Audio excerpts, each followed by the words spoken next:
So you are going to need, first of all, starting out before putting your handle on your toolbox, you're going to need your ruler. You're going to need the handle. And you're going to need two of these, which are called cleats. These hold the ends of your handle in place so that your handle can actually flop back and forth. You're also going to need this block of wood that says for handle. That's for drilling the holes in your toolbox. And you're also going to need a cordless drill.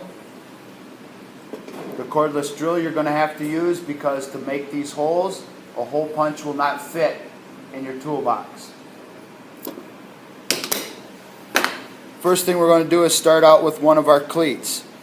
You're going to mark with pencil. However, today I'm going to mark with a marker, a permanent marker, because you can see it a little bit better here.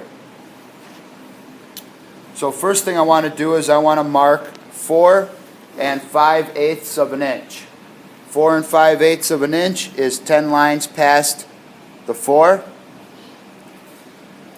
Mark it on one side of your toolbox, mark it on the other. You see how I'm starting with my 0 over on the left hand side of my toolbox. Okay, that's my beginning point, that's my starting point. Then I'm going to connect these two with my pencil line. Okay? That is where the holes for my cleats are going to be located on that line, 4 5/8 of an inch. The next thing I want to do, since everybody's might be just a little bit different, I want to center my cleat on the top part of that lid. So I'm going to use my ruler, measure from the center of the hole over. Now everybody's may be a little bit different.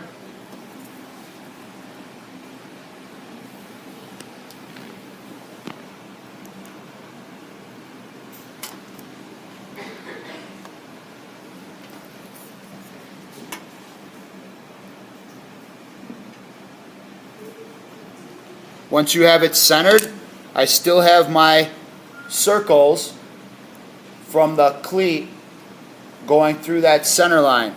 Come over the top so you can see the top of it. See how the circles go straight through?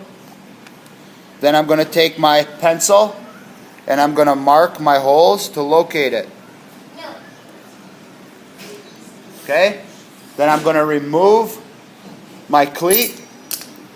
That's when I take my block of wood and I'm going to put it inside my toolbox underneath where those holes are going to be. I'm going to use a hammer and a scratch-awl in order to locate those holes so that my drill bit does not wander. So I'm going to take the point of the scratch-awl, put it in the center of the hole, and I'm going to give it one little bop with the hammer. It just leaves a little poke mark in there. Just leaves a little poke mark in there. I'm not driving the scratch-awl through the metal lid. And I'm going to do the same to the opposite one.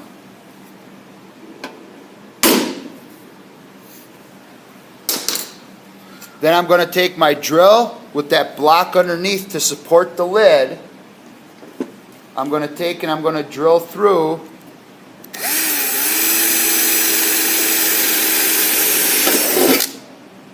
the top of the lid.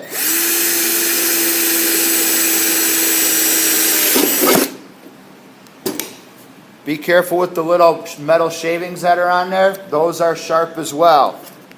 Take your block of wood out. Then we're going to take and you are going to rivet this cleat on. Once you have this cleat riveted on, then you're going to put your handle in.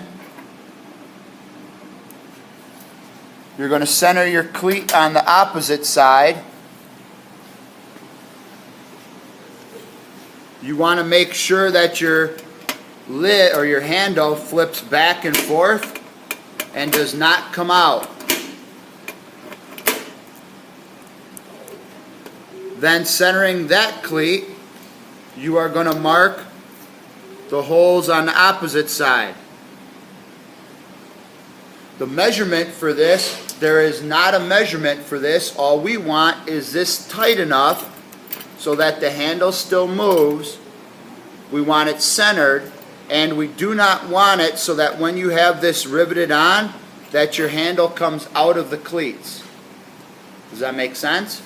So all we're going off of is one measurement, 4 5/8 of an inch for this cleat, centered across the top of your toolbox. This opposite cleat, the second cleat, after you have that first one riveted on, this is just going to go on tight enough, still centered across the top, but you put this cleat on so that the handle flops back and forth. If you do have questions, come on up and see me. Otherwise, good luck.